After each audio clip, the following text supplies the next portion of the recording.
Justin Simien, hey, Debbie, Elias. So nice to finally get to talk to you. Thank you. We were just talking about, I had to miss the press day. It was a 3-film press day, and people just couldn't coordinate schedules. Okay. I am thrilled to talk to you now. Thank because you.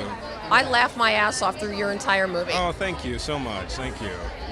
How did you go about putting this film together, and especially with your pacing that kept the laughs and had those moments of sobriety in them, and then to come right back to the laughter? You know what? I don't know. I mean, I think part of it is that I study my craft, and when it came time to sort of like work and rework and redraft the script, which was a 10-year process, by the way, I sort of like, I watched and rewatched every great multi-protagonist satirical comedy that I could get my hands on. And you know, I think it's like a process of osmosis that eventually just gets in your bones. And, you know, with enough rewrites, hopefully it's something worthy of, you know, people seeing and spending their time on.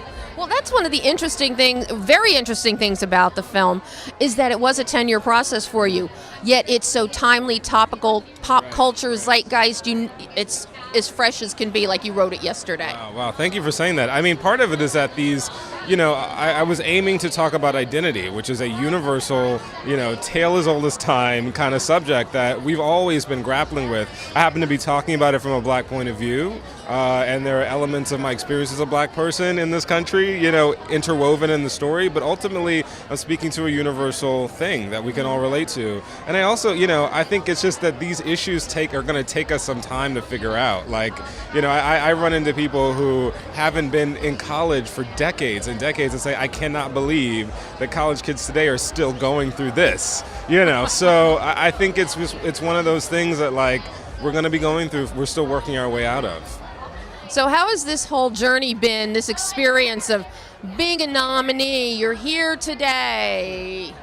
It's pretty overwhelming. It's amazing, you know. I'm a guy who loves to tell stories and who loves this industry and loves making films, and you know, I've been sort of looking on the outside at this whole process for a very long time. So to be on the other side, I think I'm still sort of catching up to it. Well, as a guy who does love films, and after making a film like Dear White People, how important is something like Film Independent to a guy like you? I think it's so important because I think independent films are where the real truth is being told. It's where the really daring, courageous stories are happening.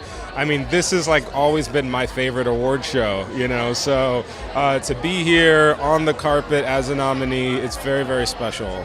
Very special.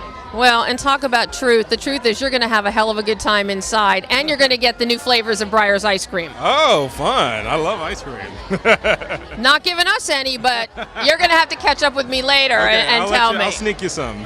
Oh, Justin, congratulations again. Thank you so much. And I can't wait to see your next project. Thank you so much. I appreciate that. Thanks, Have a good one. Justin.